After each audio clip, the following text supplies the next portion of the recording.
So next up we've got Lawrence Darani, who is the founder of Bread and Roses, an existentialist and an adult teacher. So I'd like you all to welcome Lawrence Darani.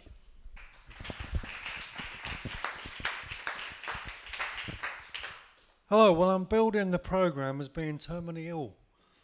And about 2 years ago, I was teaching counselling, and we were discussing in our counselling group, a diploma course, about mainly life is about loss. So it's like that Buddhist existentialist philosophy. Life is about gain, but mainly it's about loss. So we try to resist loss, and we try to block it out, and because the biggest loss, of course, is death.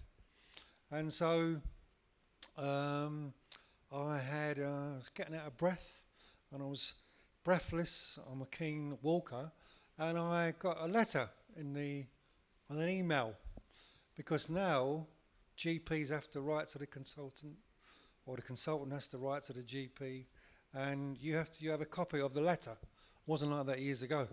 But so it came in an email, and it said you've got interstitial pneumonia. Oh no, it said, I think Mr. Darani has interstitial pneumonia. This is 15 minutes before I'm going to go in to teach. And I said to my colleague, what's this interstitial pneumonia? Well, I don't know what this is. Went on the internet, and it says, you've got 2 years to live. That was it. It's a lung disease, and there is no cure. Now we're living in an age, aren't we, where we think there's a cure, and we think we're all going to get better. We've never lived so long.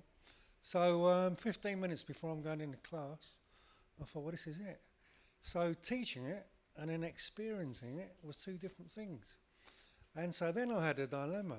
What do I do now? Do I abandon my class of students, about 15 students, or do I use it as an exercise into exactly what I was talking about?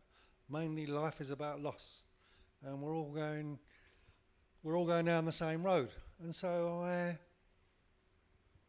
I'm going to say I took the courage to disclose that that's what I just read, and my feelings, because in counselling, I'm sure you know, lots of feelings and emotions come up. The college, I didn't ask my manager, is this ethical? It's a dilemma that every teacher has. How much do they self-disclose about themselves? And I'm coming from a perspective with this guy, Irvin Yalom, who's an existentialist, says you must give something of yourself to your clients or your students, otherwise you just become a blank canvas. And so I said, well, I've just got news that I've got 2 years to live. And that was 2 years ago. So with great thoughtfulness and great skill, I turned it into a learning lesson about how we can all deal with loss in our lives. And the biggest loss, of course, is our own death. And tomorrow we're running a workshop here, which is precisely looking at that. What is it that we fear most about death? And one of the issues comes up is that there'll be no more me. I won't be here anymore. And there's Yalom in this book, staring at the sun, and he called it that because there are two things we never do. We never talk about death. Well, not everyone, but most people don't talk about death. And you're told not to stare at the sun and don't talk about death. So if you get a chance to read that book, that's where a lot of my thinking is coming from. And he looked at the philosophers and what they said about death going back 2,000 years, a lot of Greek philosophers, especially Epicurus. And so it's I'm billed down as I'm a terminally ill person. Well, we're all terminally ill. We're all going down the same road, aren't we? It's just that I know when it might happen, and it could be any time. I don't know. So one has to live with this, and one has to try to face it. So if you don't know about existentialism, basically it means that we all have to face these things in our lives. We all have to face these things. Death. You can't run away from it. So better to take the courage to face up to it. The devil's chasing you from behind. It's better to stop and turn around and face the devil and confront it rather than running away from it. We as a human race are the only animals in the human race that are self-aware that we know we're going to die. I look at my cat. My cat has no idea that he's going to die. We are the only ones who know, don't we? And we have to live with this 24 hours a day. So an existentialist would say, well, I want us to face up to this. And it can happen at any time. I'm 62. It can happen, as James' friend, happen when you're very young and in the most tragic circumstances too. None of us know when this is going to happen. So we have to face it with dignity and courage, which can be very difficult at times because there's a terror around it. And tomorrow we'll be looking at what is that terror that we have around death and where does it come from and how can we deal with that death anxiety. So as human beings, existentialists also have observed that we all live with anxiety. And there's many theories in counselling out there that says, well, you can take that anxiety away. You can never take it away. As human beings, we're always going to be there. It can either be in your relationships or in money or in work or in maybe dying at any time. So anxiety is always there. It's how you deal with that anxiety, which is the major thing. Face up to it with courage and dignity, which is most existentialists, in my experience too, is the best way to deal with it. We live in isolation. Only I know me. My wife doesn't know me. My children don't know me. I live with me 24 hours a day. You don't, I do. How can I convey to you who I am? I've only got words, and I've only got poor words at that at times, because at any time I can never convey to you truly who I am. So there's always a feeling of isolation. There's always a feeling, existentialists say, that you can never be connected to another human being. You can be, but that doesn't last. That's always going to go. And if anything that enriches life is knowing, savour these moments where you do make that wonderful connection with other human beings. Because inevitably it's going to go. Like everything else in this world, it's going to go. So savour these moments. So we live in isolation, and the biggest isolation is that when we are dying, we're on our own. No one's going to accompany us on that journey. Have you ever heard of the story Every Man? Have you heard of this? Well, I'm not a Christian. Most existentialists are atheists. Not all of them, but most of them are. That we're on our own here, that there is no higher power. And the Every Man story used to be performed outside churches where someone's dying and the angel of death comes down and the person that's dying says, please don't let me die. And the angel of death says, well, I'm sorry, you've got to go. He says, all right, can I take someone with me? And the angel of death says, well, if you can find someone, you can take them with you. And of course, he looks around, he can't find anyone.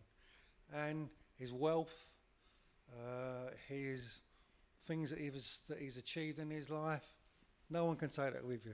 And he discovers the only thing he can take is his good deeds, is what he's done, what he's contributed to life. And that's the only thing that he's going to take, that he can take with him. So it's a sort of a consolation in the Christian tradition that that's the only thing you can take with you, the good deeds that you've done within your life. So we have a freedom to make decisions about things. We usually absolve that to others. We usually want others to make those decisions for us, because if we make a decision, we might do something wrong, and then we're going to blame ourselves. So we have freedom, and most of the time we don't use it. But the main thing is there is no meaning to life. Most existentialists say, well, however much you want it, however much we crave certainty, life is uncertain. And there is no meaning to it. And what you're going to have to do is to discover your own meaning to life. And the most poignant things that I've learned is, as a teacher and a counsellor, is passing on what I've learnt about life to others. And in a way, your Yalom calls it rippling. What you've learnt about life and the good deeds that you've done, that's going to be rippled, that's going to be passed on to others. So a bit of you is living on through them. So at the end of a course, on a counselling course, say, could have taken a student four years, and they say, Lawrence, what I've learnt from you and from others in this group has stuck with me for the rest of my life. That's going to be passed on to their family and their kids. So we'll look at this in more depth tomorrow, but that's a way of living on. We want to live on by having kids. That's one way of living on. Or thinking that there's an afterlife that we're going to live on. But Yalom and an existentialist approach would say that we live on by the good deeds that we do, and a bit of us lives on with other human beings. So, Yalom ran groups, cancer groups, and he found that the most people that were the most alive were these cancer groups, because now they said, gosh, we've wasted our lives. Even in the last few weeks of my life, I savour every minute of life. I savour everything. I don't look at the petty things in life again. I savour being more in the moment. And if there's a message that I'm trying to put across today, something that I've learnt about the condition that I've got and having to deal with it, is none of us know. None of us know when it's going to happen. And so we have to savour life. We have to live more in the moment, which is another Buddhist approach. Be more self-aware. Be more aware of yourself, the impact that you have upon others, and be aware of what the legacy that you're leaving.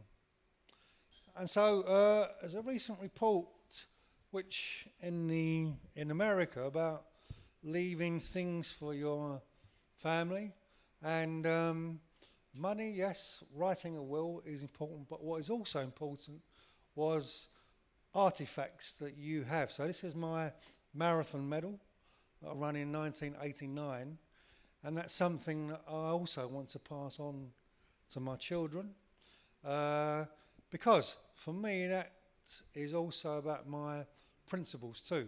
So if you're running the marathon, doesn't matter what age you are, it doesn't matter where you come from, everyone's in it together. It doesn't matter who comes first or who comes last, everyone is supporting one another. And if you've ever been on a marathon as a crowd, or you run the marathon, it's a wonderful atmosphere.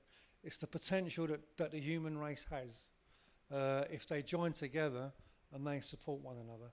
So behind that is a story which also I want to pass on to my children too. And I'm doing it on James's website, Dead Social, because I've done a DVD about 8 years ago as a message to my children, speaking directly to them. But in 8 years, I've changed greatly. I'm no longer that person 8 years ago. So with Dead Social 2, it has to be updated. I think you've mentioned that, James, didn't you? You have to update it. You just can't leave it as it is, because we change. And the person I was then, I'm not the same person now. So I've updated it. I've put it on the Dead Social website. And they are ethical wills. And if you go on the internet, you'll see websites, just put in ethical wills. So it's a sort of Jewish tradition. I think it was in the Bible where Jacob brings his sons to him and he says to them, this is how I want you to live your life. These were my values. This is what I'm passing on to you.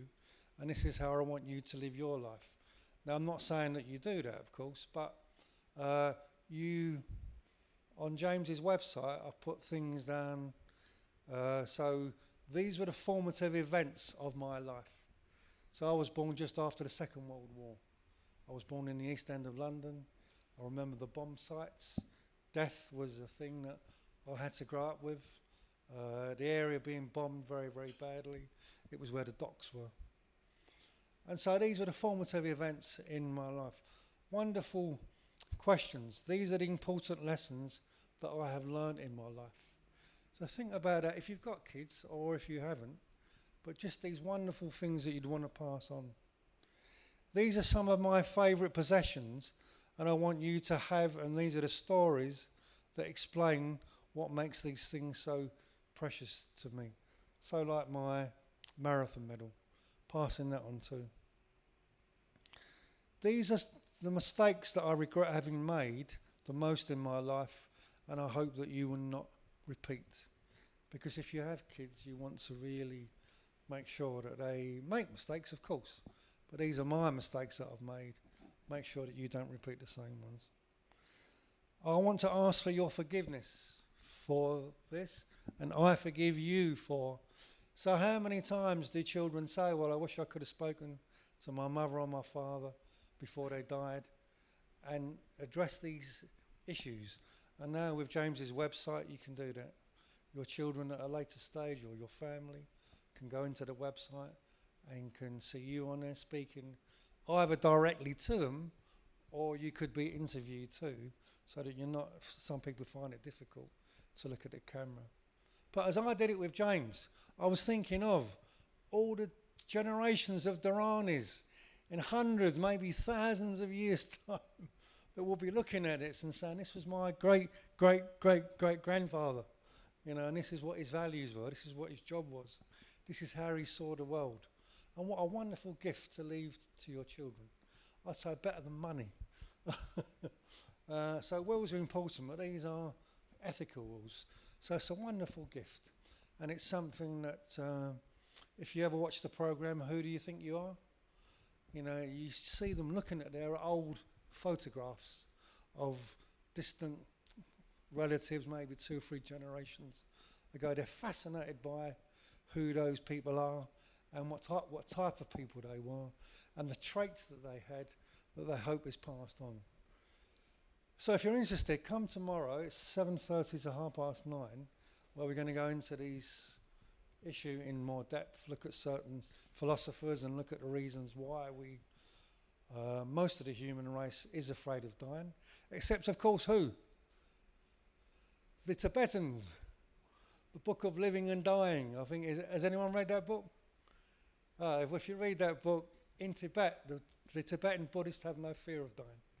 They think they're going to be reborn, and if they've had a good life, then they'll end up with a better life the next time. So at least they've got a meaning to their life. So my final sort of words is, well, one is to develop a meaning to one's life in order to write an ethical will. If you haven't got a meaning to your life, then it will be a wasted life, according to the existentialist approach. And then passing that on to your children too. And I'm going to finish off with Bob Monkhouse, because I remember seeing him on the Parkinson's show when he was told, I think he had 6 months to live.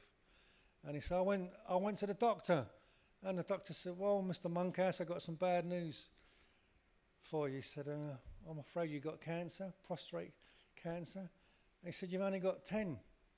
He said, what, 10 years, 10 months, 10 weeks? And the doctor said, 10, 9, 8, 7, 6. Okay.